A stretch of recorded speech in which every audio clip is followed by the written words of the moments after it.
Welcome all to our second conversation corner of WiCSME 2020 virtual conference, the CISO Changemaker, Bridging Business with the Cybersecurity. I would like to welcome our guest, Yolande Young, the CISO BP. Yolande, would you like to introduce yourself? Hi, Dr. Reem. Thanks so much for having me. It's great to be in a conversation corner with you. So I'm Yolande. I'm the Chief Information Security Officer for BP. We call it the Senior Vice President of Digital Security, and I'm newly appointed to the role, although I've been with BP for 2 years, and I'm really excited to be the first female CISO for BP. And we are also excited and proud for you to have this role. And you don't know how much, as I have told you offline, we are so proud, not to add any pressure on you, but we are so proud of you handling such a critical role in a very huge and well-known company in oil and gas, which is a sister company to my own region. So I understand the challenges, but I know that you're up to it and above and beyond. So we would like to start this session by referring to what we're all witnessing as CISOs, whether it was in oil and gas or even the other industries, the promoting the resilience of cybersecurity, the necessity of this role to be really focused and amplified. And however, they have also related to the necessity and the importance of building cybersecurity partnership with the business. And everyone is now promoting that as a success factor.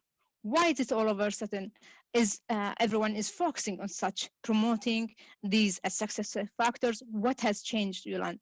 What happened to our environment in business and operations and to the whole world? Well, I think a few different things have come together at the moment. I think that the impact of the COVID pandemic has really accelerated the move to digital. But actually, aside from that influence and the move to more remote working, more flexible working, we've also seen a lot of companies go down digital transformation journeys. That's certainly true for BP. So we have a big change agenda that we call reInvent. And that's very much about doing different things with the company that are absolutely enabled by digital. So data and digital and how we handle that. So I think really what that means for organizations like ours is that as we increase the digital surface, we're also increasing the attack surface from a cyber perspective. So our roles as cyber defenders become ever more important because there are so many more new different ways that attackers can affect our organizations. Very true. And when you said reinvent, this really reflects how the change has rapidly been taken even from BP. When you said reinvent is not transform, you didn't even say transform, no, reinvent the whole thing. And being cyber defenders and playing that role, everyone is now focusing on the cyber resilience, but do we need only to build that partnership with the business, or there are other stakeholders that we need also to consider while building this partnership? What's your thought on that? Yeah, I mean, I think there are a significant number of different types of stakeholders we need to think about. And again, taking it from the perspective of moving into different business models and thinking about how and who we engage with as we do our business.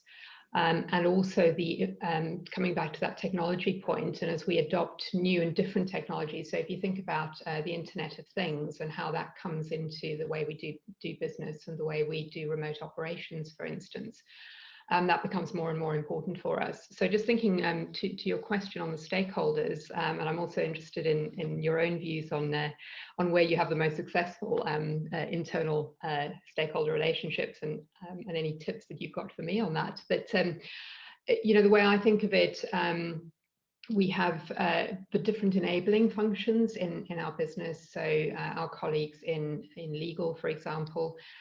So I would partner really closely with them to understand the implications of the emerging privacy legislation.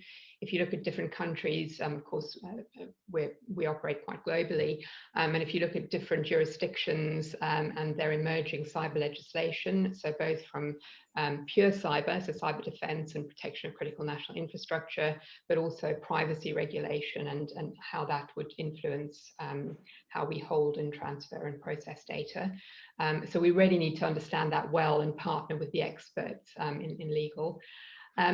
There are HR, human resource implications of how we do our work. So making sure that we're getting the right balance between seeing what's happening in the organization and what people are doing with the digital assets, but without being intrusive, and what's the right balance of doing that.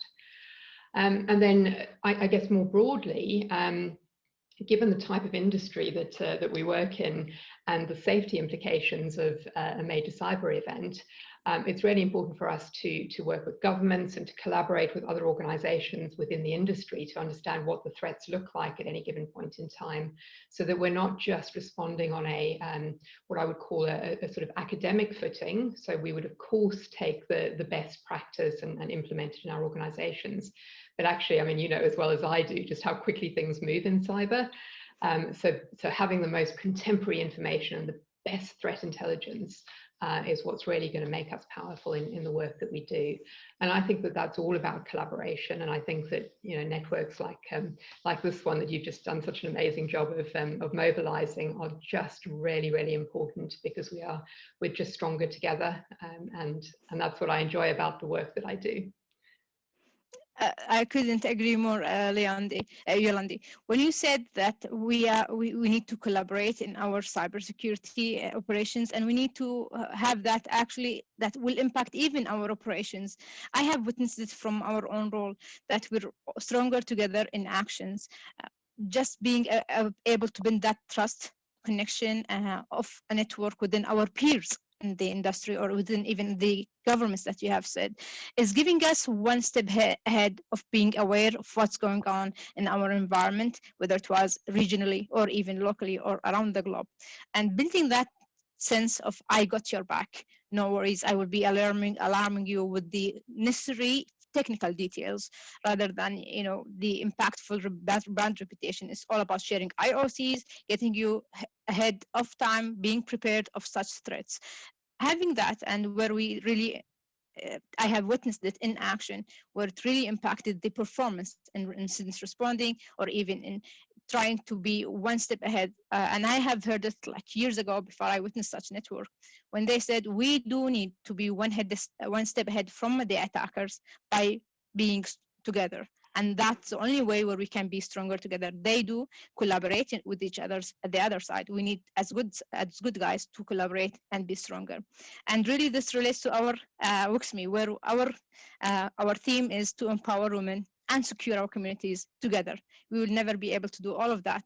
We'll never be able to call and have more than 54 women speakers in 2 days conference from all over the globe without collaborating and doing it together, from the belief only that we are always stronger together. Thank you so much for sharing this insight. So going back to this network of collaboration, there are success factors for cybersecurity to be resilient in a very challenging field like oil and gas or energy, which is seen as the second most targeted by cyber attacks after the financial sectors, especially in these pandemic and difficult times. You need to be very much cost effective. You need to be very much optimized on performance. And as you have said, you're going very much, openly to re-innovate, not only transform the digital infrastructure, you're re-innovating your roles in order for you to be even more ahead and more catering for these plans.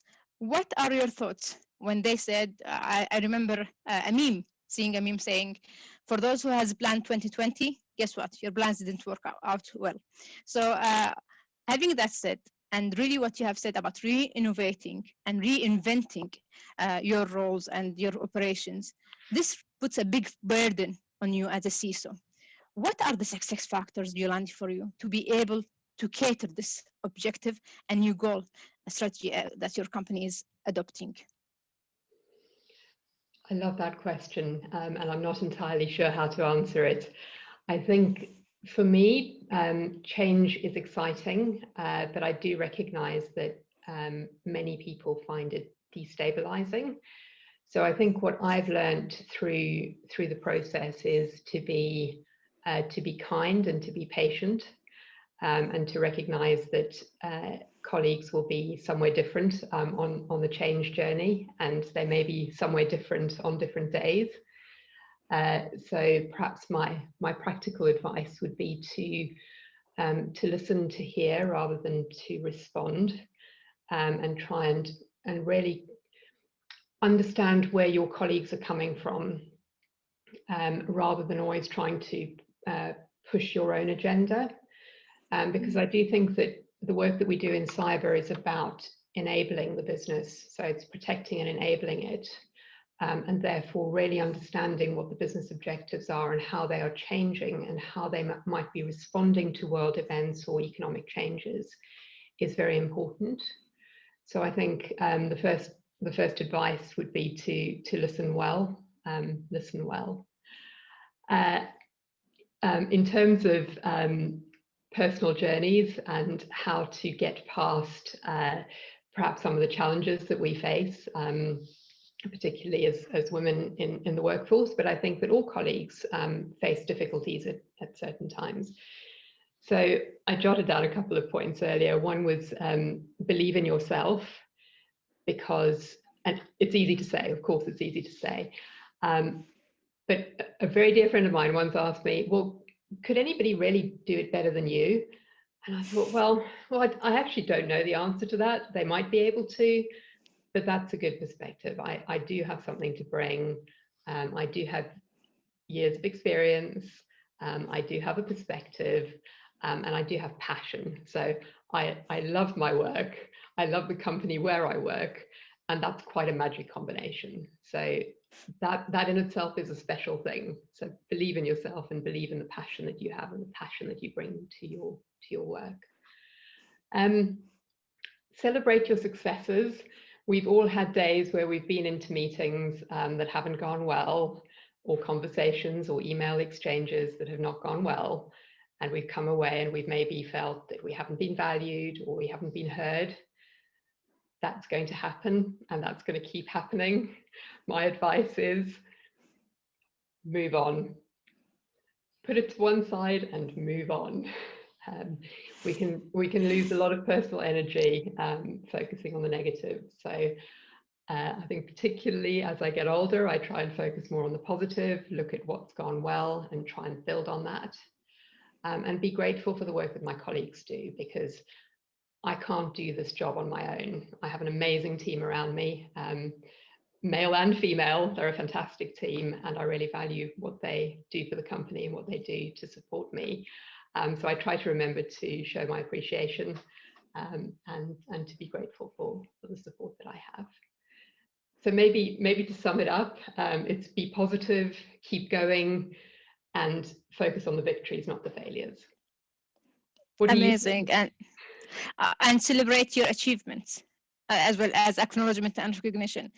You have pinpointed the most things that keep us, being able to be motivated and wake up from our beds, going to work, having that hope. With all the challenges you have mentioned, we need to move on. We need to look at the bright side. We need to focus on our teams that we are being blessed with, as you have mentioned, where a teamwork will always make success stories. And knowing you as an amazing leader, where you are an empathetic leader, passionate and loving your work, I believe that your team is already blessed with such leadership traits that really makes being in cybersecurity less hectic, less stressful, because us in cybersecurity, it's like a 24/7 job. Yes, the works end at a specific time, but we're always on that call. We're always having that worries. Our back minds is always on the clock, worrying, drafting scenarios, and I believe you're doing the same. Putting what are the back plans, if any things that happen on the other side of the world, you would by default trigger your back mind saying, I would need to do that, then get on the call, telling your team members, let's do the following.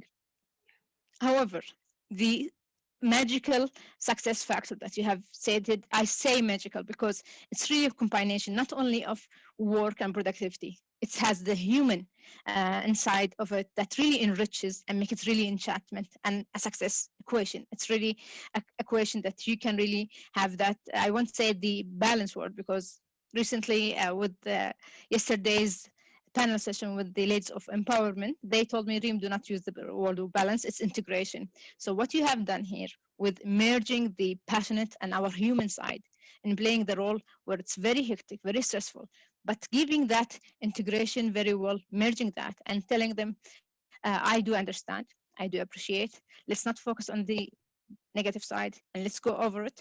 And celebrate and believe in yourself. These are all will always keep us, renovating, re-energizing ourselves, and always recharge ourselves with such positivity. I believe you're giving that and passion to all of the one who are around you. I wouldn't be surprised if I can see very all of them is following your steps, and this is a true leadership trait where you will be always a role model for them to follow and to tackle.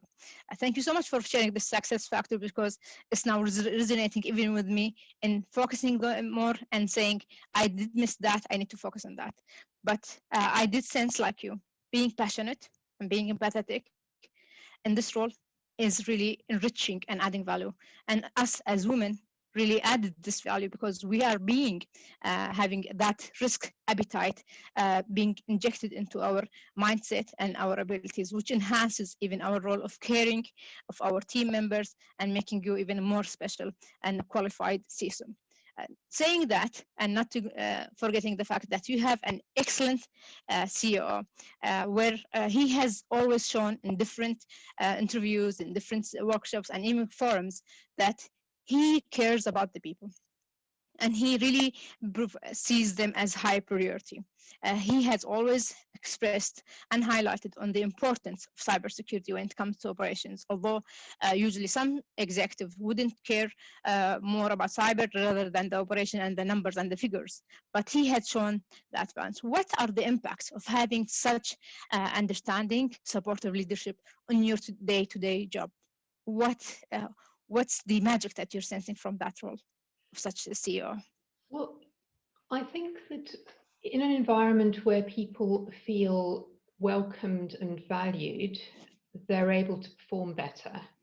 So I think aside from the obvious feel-good factor, it makes really, really good business sense, because the way you get best performance from people is to recognize them for their skill and create a pathway for them to bring that skill to the business. And I think you're absolutely right. I mean, Bernard is incredibly skilled and passionate at doing that. He's a very accessible leader, and he's he's very visible around values and behaviours. And we've also looked at in terms of how we bring people through the organisation, viewing values and behaviours as actually a core part of that. So the expectation of leadership is not just about the hard skills, it's also about the soft skills and how you show up and how you're respectful to your colleagues and to, back to our conversation of earlier, to stakeholders that you interact with. Because that, to my mind, that all talks to the company's reputation. It talks to bringing the best talent into the organization, to nurturing that talent and developing it. Obviously the climate at the moment is quite challenging.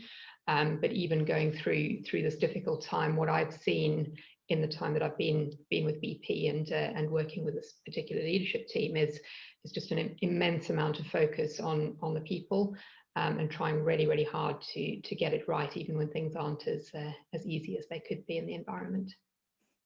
Very true. And when you have highlighted that he's very much focused on values, I do recall a story that was very, for me, which was surprising.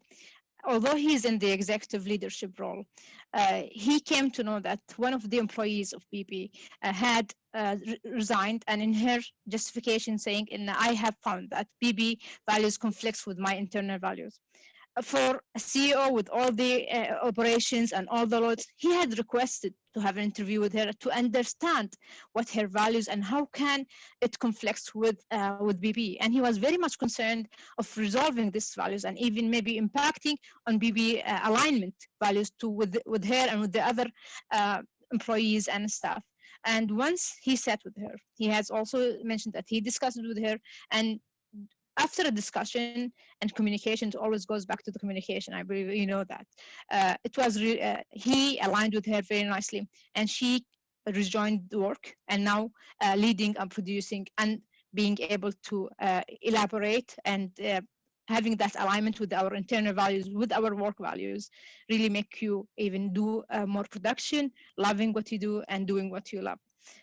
Having that said, really, I can't envy you much on your leadership, but I believe such leaders is very much needed in these difficult times and these unprecedented times.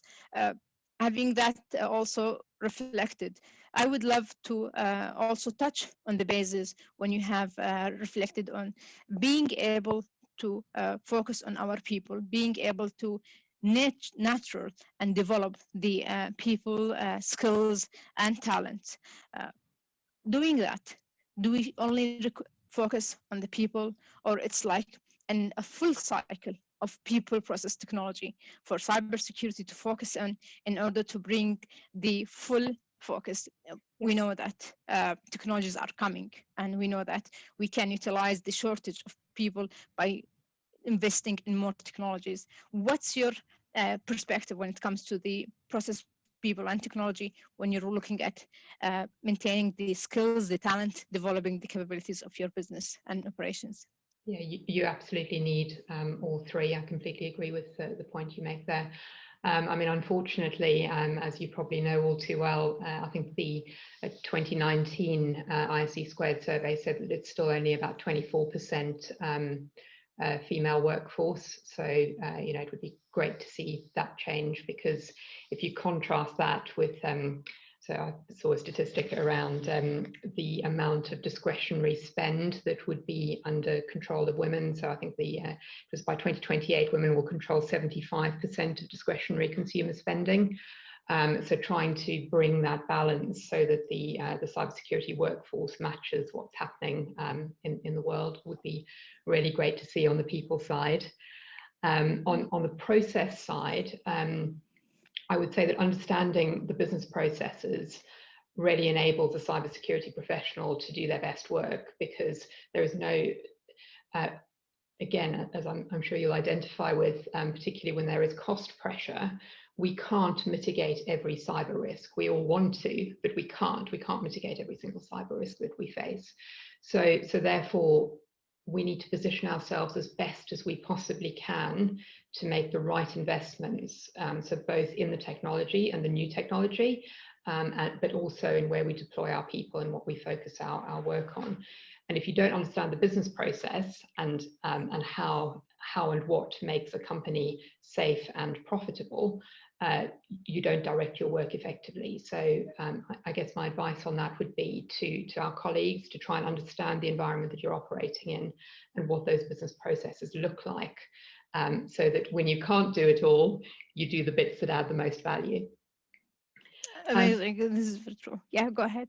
Sorry. No, I was just going to say, lastly, on the technology front, the explosion of IoT and 5G and 6G before we know it is incredible. So I think creating space to stay contemporary with the technological developments is incredibly important. What the right amount of time is, I don't know. I've heard anything up to, is it 25% of your working day that should actually be learning? I don't know that there's a clear formula for it, but I would say people learn in different ways. And so recognizing that people have different ways of keeping up to date with what's going on, and giving them the space to follow the way that is best for them. I think there's some evidence that suggests that women favor online learning more than male colleagues do. So that's a great channel. There's so much content available online. I've also noticed in my own team that there are a few members who step forward because they just love the tech. They just love the tech, and they want to talk about it all the time. And they want to say, this product has got this new feature. Have you tried it out? Look at what we can do. What if we bring this bit of technology or our next generation SIEM together with AIP? What does that mean for us? And again, it's the passion thing, because they are so very passionate. Colleagues gravitate towards those individuals and say, hey, tell me about this, or I want to know more about that. And we've got fantastic Yammer threads going on with different posts, and I know you've got personal experience at Harvard, but the Harvard Business Review and so on put out great articles. So just a long way around of saying create space to stay contemporary with the technology. It's a very fast moving field, and we can it's a threatened opportunity because we can quickly lose our contemporary knowledge, but also it's a continual opportunity to learn new things. You have concluded it with something I couldn't agree more. Continue the learning. It's a continuous journey. It will never be, I have reached it, I've figured it all. And even in Harvard, they have taught us that even you have finished or you have reached through this executive program and you have graduated, it will be always a continuous program of learning, of a journey where we are always learning, sometimes even from our own youngsters, nieces, even our own kids. Having that said, and I couldn't ignore the fact that I'm sitting here with virtually, hopefully we'll be sitting, meeting soon physically. I'm sitting here with a very successful, unique, kind, passionate, and inspiring woman leader in cybersecurity. I would love you to give, some cheat sheets, if I might call it like this, for our other women in cyber who has this ambitious goals to be able to lead, to be executives, since some of the statistics have said that 43% of women believe that the main challenges in their career is not being aware of the career options, lack of awareness, and the lack of availability of such role models like your good self. So having you and being able to get some time for your schedule, and we're very much really privileged, and we are in debt for this generosity of your good self. What is the golden advices, let me call it this, for these ladies who have these dreams? I know that recently the US had just the first VP female, and even from colored races. So they say a girl can dream. So for these, our girls in cyber, for them to dream and being in such executive roles, what is your golden advices, Yolande, to them? Well, thank you so much for all those immensely kind words, and know that I also immensely respect your work and your own achievements. I'm so pleased that we have this sort of opportunity to celebrate what women professionals do. In terms of a cheat sheet, I can perhaps share a few personal stories. I think the first point is retain a sense of humor. I think if I look back at my younger self earlier in my career, I took myself far too seriously. And I think that slightly damaged my own confidence. So I'm thinking back to an event that happened only 2 or 3 weeks ago, and I was with a group of male colleagues, external to VP actually, and one of the gentlemen kept doing that thing of saying, well, gentlemen, da da da da da, and lady, and so this went on, and by the time it happened for the 3rd time, I thought, yeah, this is not okay. This is not okay, because all this is doing is continually reminding everybody that I am somehow different from the other people around the call. And we're meeting as a group of professionals with common professional interests. So therefore, our gender is not of relevance in that context. So I took a deep breath, and I went and I said, I'm really sorry to interrupt, but it just strikes me it's going to be really quite tiring for you and for me if you have to keep saying "and lady." So why don't we not do that anymore? So, I mean, I hope I did it with humor. I was a little annoyed, but the story you were telling me earlier, we've got to call things out. So where we see things that make us feel uncomfortable or continue to accentuate differences where they do not need to be accentuated, we need to be brave and call it out. And there is a way to do it with humor and humility that I think makes it okay. So I've got braver in that respect. So rather than feeling high umbrage and going away and feeling upset, I'll try and find my sense of humour and try and call it out in a humorous way. As I said earlier, believe in yourself. You know, we're all here because we're skilled professionals, not because of any tokenism or anything else. So believe in yourself. Recognize what you have to contribute. If you're feeling worried about contributing it, I got a great tip from one of the BP leadership team, amazing female leader, Carol Howell, and she said, and what I was commenting on was, I sometimes find it difficult to interject in a meeting, and she said, write it down. I thought, it's such a simple tip, but write it down so that you can come back to it later, because as soon as your mind is consumed with how am I going to make my point, you stop listening. If you've written it down and you know the point you want to make, you can come back to it and you can continue to listen and understand the context of the meeting and what's happening around you. So that was a really, really great practical tip that I've had recently. And ground yourself, another really simple practical tip if you're feeling stressed, anxious in a meeting, sitting square in your chair and put both feet on the ground and breathe from your stomach. Such a simple thing, but it really helps. It's really helped me. I don't know what else to say, Dr. Reem. What advice would you give? Yeah, you have said it all, and actually this practical tip, I never heard this before. Yes, I did hear that we need to listen actively, with the purpose to understand, rather with the purpose to how to reply back to him. So I have changed that hat of trying to always prepare my replies, professional replies, and put all the facts whenever someone is trying to make a statement. I have taken that away and just sit there, because as I said, we need to understand. We need to understand the business. We need to look at it from their own perspective. So the attorney, hat that I was always putting it on my hat and my head for a period of time, we have stopped doing that. As you said, we need, I believe maybe you're noting it down on a notebook and coming back to that. I'm giving myself the respect that this is a great idea. I will come back to it. And this is why I noted down.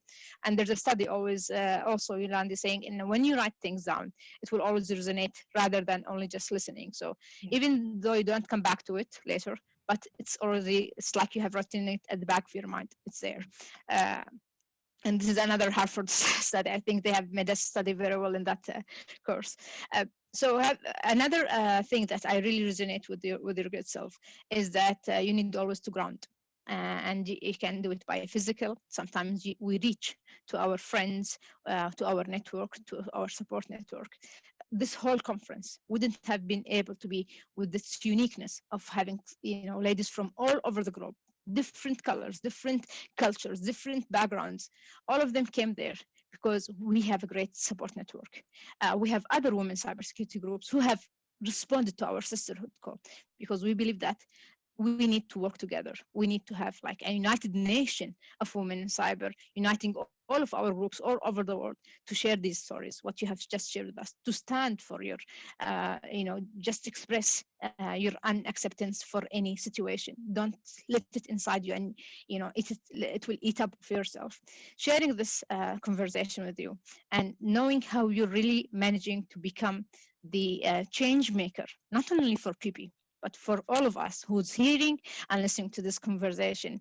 I'm finding it very insightful and very, to be honest, it's another learning journey for me, just to have this conversation and to grab all of these takeaways and insights for me to tackle it and handle it.